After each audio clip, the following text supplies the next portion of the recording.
Hey team, welcome back to the Property Development Club podcast, 14th of April 25.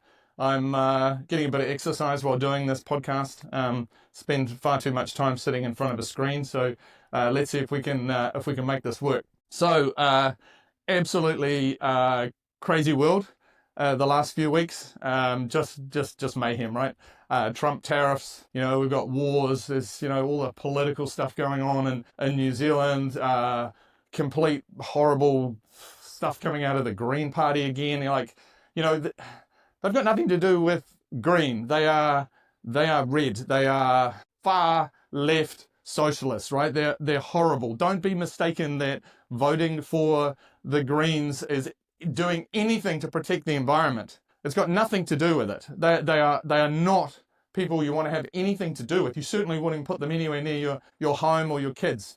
So, please don't be mistaken. I want to protect this country. I want to protect our natural environment. I would like to see more national parks. I'd like to see more ocean reserves. I'd like to see our country be clean, manage pollution, fresh water, all that type of thing. The Greens are not going to do that, okay? They don't do anything for the environment. They are just horrible. Anyway, this isn't supposed to be about politics. Well, it is a little bit about politics because I made a note here that I want to talk about Trump and some of the crazy stuff he's doing. Look, first, let's get into the latest REINZ data. The latest REINZ data's come out. Medium house prices across New Zealand fell slightly in February, 1.3% down year on year. So 765,000 is the average price. But sales are up, okay? Sales volumes are up about 8.6% on February last year. So, we're starting to work our way through this overhang of stock. There's not so much around here, but certainly in Auckland, apparently, there are a lot of townhouses for sale. So, we're starting to work through that. Auckland dipped slightly, down 1.2%, 975 apparently. So, but look, the main thing is, people are buying, people still want to buy. The demand's always there. It doesn't matter what market we're in, what interest rates are doing. There's always people want to get into a house. We've had massive immigration over the past, few years, and there's still a lot of people out there wanting to get on the ladder. But the biggest problem at the moment is uncertainty. And Trump has grabbed the headlines. He is the center of everything, and he is creating massive worldwide uncertainty. So even though people in New Zealand should be feeling a little bit better at the moment, interest rates are down. We've had like about 2% of cuts over the last year or so. So anyone with a mortgage should be feeling a little bit better off. There should be a little bit of money left over at the end of the week. But they're not spending it, right? And why would you? Because there's so much damn uncertainty. There's no clarity about where we're going and what things are going to be like moving forward. So if you've got another $100, $200 a week in your pocket because your interest rates are lower, you're just keeping it, you're saving it, and that's not helping the economy. People are not feeling good. They're not feeling confident. And the whole system is a confidence game, right? The whole global economy. Some people say to me, oh, housing is a Ponzi scheme. Everything is a Ponzi scheme, right? Everything. The share market, the housing, like confidence, the whole thing's a Ponzi scheme. If we don't keep playing the game, then it stops. It's not. It's just because things have been operating the way that they have for the last 100 years or whatever, doesn't mean that it has to keep on going. It takes investment, it takes confidence, it takes people believing in the system. Why do people sign up to a 25, 30-year mortgage? They only do that because they have confidence. They believe things are gonna stay the way they are. They believe that their life is going to get better, that maybe they're going to, their wages will increase over time, and, they'll be able to save and they'll be able to pay off the mortgage and so on. But it all comes down to confidence. And I think what we need now is a shock, right? We need a shock from the Reserve Bank, like a 0.75% cut, like when someone's heart stops, you bring out a defibrillator, you got those paddles and you go, boom, and you just wake them up. Boom, zap, we're going again. That's what New Zealand needs, because we're just in a slump, right? We've had a pretty serious recession. There's a lot of negativity. There's little in the way of direction coming from anybody. And we need a confidence boost, and something like that from the Reserve Bank, a real boof, like a kickstart, would give people confidence. The housing market would get some confidence, businesses would get some confidence and go, wow, okay, well, all these mortgage holders are going to have a lot more money. They'll start spending again. Maybe I need to invest. Maybe I need to hire some more people. And that's what gets the economy going, is that confidence. Unfortunately, what I think is more likely to happen is more of the same from the Reserve Bank. They're incredibly conservative, they're a government department, right? So they're just going to do what's safe and what they won't get sacked for. They'll just eke out these 0.25% and another 0.25%, and nobody will really notice, and we'll waste another year, right, of just waiting. People will just hang around and wait. So yeah, unfortunately. So anyway, let's change tack for a second and talk about granny flats. So the government wants to enable us to build granny flats without consent. I've got a few questions about that. One of them is a granny flat a minor dwelling? I've built minor dwellings. We've built quite a few of them, actually. They worked really, really well as investment properties, because you got to build two houses on one piece of land.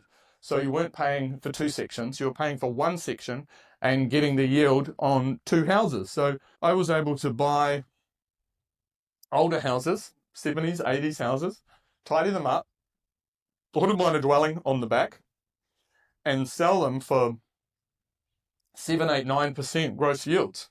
And they sold really, really well.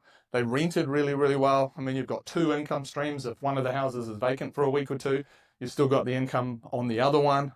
They just work great. But then unintended consequences. New regulations came in. They increased the deposit requirement on existing houses from 20% to 40%. And the idea was to stop investors from buying existing housing and competing with home buyers who were looking for existing housing. This completely wrecked the minor dwelling model, because all of a sudden, when I was selling these for say 900,000, someone has to come up with 360 grand cash or 360,000 equity. It didn't make sense. You were better off putting your money into smaller dwellings like townhouses, for example, where you only needed to put in a 20% deposit, and then you could maybe buy 2 or 3 units, and you get more leverage, right? Because a lot of property development comes down to leverage at the end of the day. That's the biggest advantage of residential real estate investment over the share market, right? And I recommend all types of investment, as long as you're investing in tangible assets that can't be inflated away, right, by government money printing. So real estate, shares, gold, even Bitcoin to an extent. But even though I spend a lot of time studying it, I still don't trust it 100%, because I think it could be manipulated. I don't know what happens if the governments were to make the on and off ramps illegal.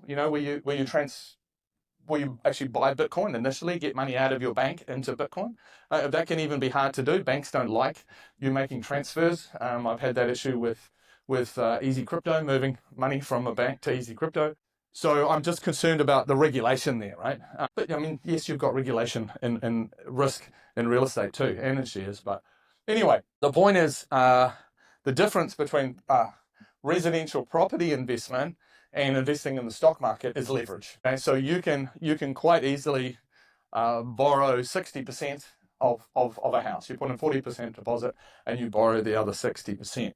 It's not as easy to do that in the share market. Most people have no leverage in the share market. The share market and the residential property market, increase at a similar sort of rate, somewhere around that 7, 8, 9% per annum, depending on where you are and the type of property or the type of shares that you own, all of that. It's leverage. And that's why, people stopped buying the houses with minor dwellings. So we stopped developing them, and that's unintended consequences. So let me have a look here. What was I going to talk about with the minor dwellings? Okay. Yeah. My concern with these granny flats is, how the water connection, the sewer and water connections are going to work. That's what I'm That's what I'm concerned about. They say that you can build these houses without consent. Okay, that's cool. So you build your 70 square meter dwelling. Let's say it's a 2-bedroom with a lounge, and you have a bathroom and a kitchen. You can do all that without consent because you're still going to have to follow building standards, right? You're still going to meet the building code. You'll need to have a suitably qualified builder and a qualified electrician, etc., etc. But what happens? How do you connect to the sewer and the water? That's what I don't understand. I can't see any world in which council allows open slather connections into their sewer and water. I mean, otherwise, why have I got land that I'm holding now that I don't want to hold? I've got millions tied up. I'm paying rates and insurance and interest, and I'm getting a pittance in rent. We're only putting tenants in, so the houses are not empty, so they don't get trashed, because you can't leave a house empty in New Zealand today, or someone will smash it up. So why am I unable to get consent to build some townhouses, but everybody else on my street can build a granny flat and connect into the sewer and water? Something doesn't quite add up there. I don't quite understand how that's gonna work. On the plus side, and I thank somebody on LinkedIn for helping me get clarity on this. I think what the government is trying to achieve is a trial in self-certification.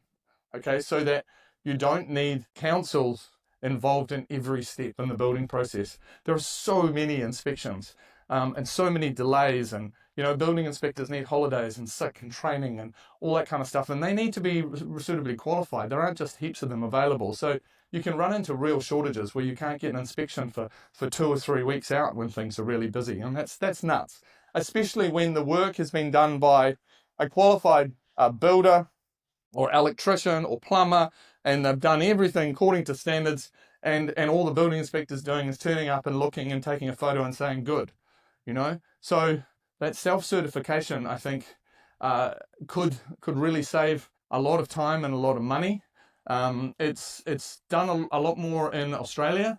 They have a lot less inspections than we do, than council inspections than we do. Their houses are also a lot cheaper than ours. All of these things together, they do add up. You've got to save where you can in building. You want to save time, which is going to save you on interest. You want to save, if you can save on inspections, then you're saving again time, but you're also saving potentially council costs. But look, it needs to be done properly. Those tradespeople need to be qualified. They need to have private insurance, so that if something goes wrong, then the homeowner is protected. They've got someone to call on. So there's a lot to be ironed out, and possibly the government's trying to use granny flats as a test bed. And if that's the case, then I fully support it.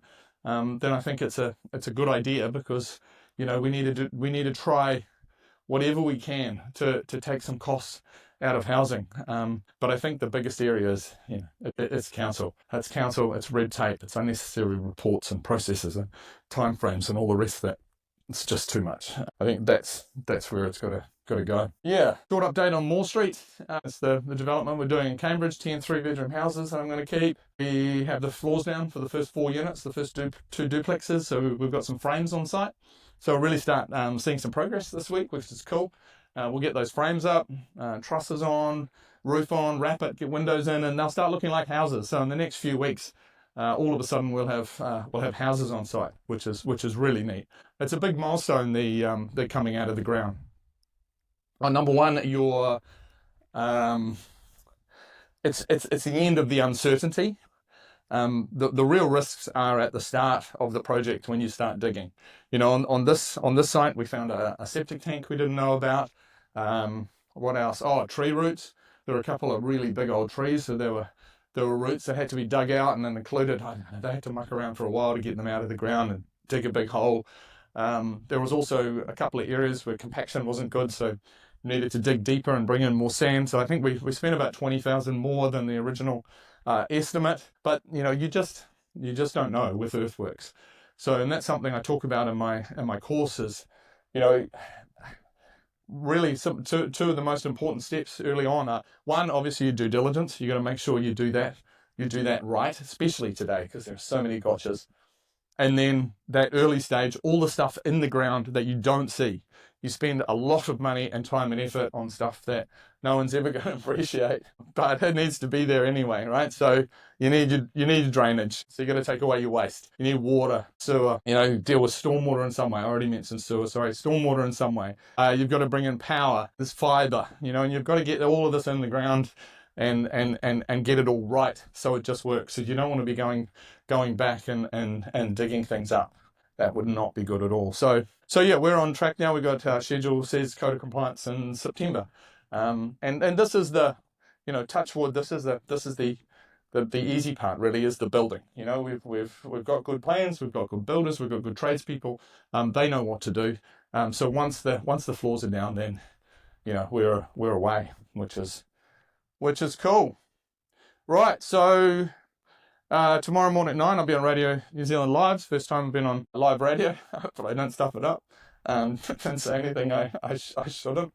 But, we'll see how that goes. Thanks very much for listening. I really appreciate it. If you want to follow me, I'm most active on LinkedIn. Just look me up under John Cannell, all one word. And in case you didn't know, these podcasts are available on Apple Podcasts, Spotify, and YouTube. So feel free to follow me there too. If you're interested in getting into property development, or you've already done 1 or 2 projects and want to take things further, check out thepropertydevelopmentclub.com. I've taken 20 years of hands-on development experience and put it into an interactive video course designed to help everyday Kiwis build wealth through development. Thanks again for tuning in, and all the best with your own property journey. Catch you next time. P.S. This last section was AI voice, which is why I sound like I've got an Australian accent. I am a Kiwi.